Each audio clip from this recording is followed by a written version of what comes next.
South Africa is cursed with some of the most tone-deaf politicians in the world. These are people that just don't understand that things may have changed and their behavior needs to change accordingly. What I'm referring to is our Deputy President, Paul Mashatile. He was asked a few questions in Parliament and about his travels recently, and he undertook a trip to Japan. This trip cost 2.3 million rand for him and his group, of which 900,000 of that was for him and his wife, because you can't just go to Japan, you've got to fly first class, you've got to stay in the best hotels, eat out, blah, blah, blah. Okay, not to be outdone, our Minister of Sport, Gayton McKenzie, says, and you've got to love this as a South African taxpayer, it would be impractical and even sadistic for government officials not to fly business class. I don't know about you, but, our taxes pay for this. And I don't know if you feel that you're being sadistic by asking the ministers to do the same that we would have to do. In the past year, the Minister of Sport has had 11 trips to various places and spent 4.8 million rand on travel. That's our money. That's our money. Us, the impractical and sadistic ones that want them to cut that down. So let's just quickly think about why they're traveling the world. These ministers who now seem to be the jet setters of note. We saw them in the US, we see them everywhere. Surely the reason that a government official, he's got a job to do in this country. You're going to go overseas probably for one reason, for two reasons only. Diplomacy, in other words, you get called to a meeting at the United Nations or some other body, or because you want to enhance trade with wherever you're going. South Africa's got a 0.6% growth rate. So we've got to say that if you're going there to improve trade relations, when does it start showing? Because if the Deputy President went to Japan on a trade visit, what does he walk out with? Now, I don't know about you. I've done a few business trips in my life, but it's not just to say, how's it?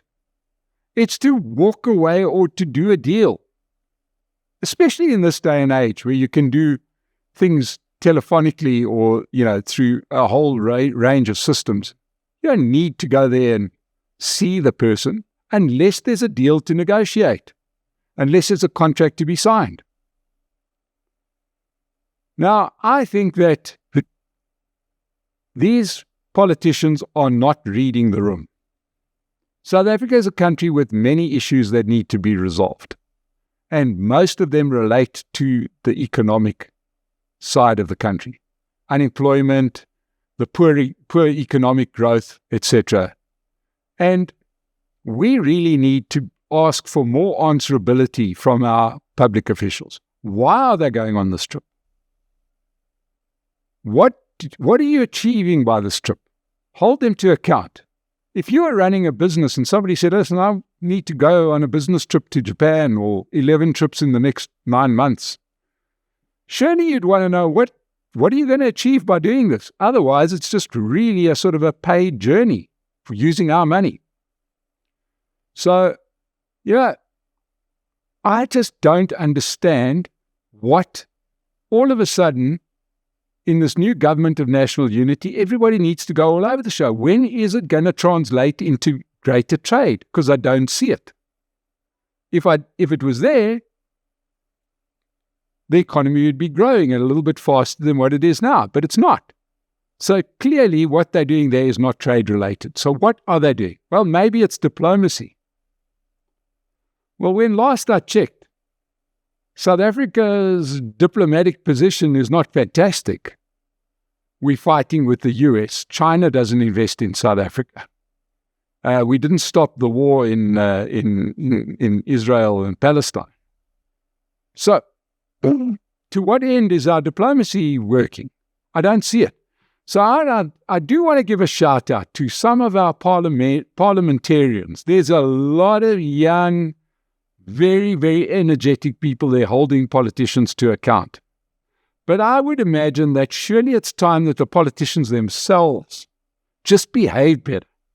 So they don't just have to do these disclosures because they've done something wrong. As a citizen of this country and as a taxpayer, you and I, we pay VAT. We now pay more for the fuel levy. We see that the minister can't produce a budget because of the massive expenditure.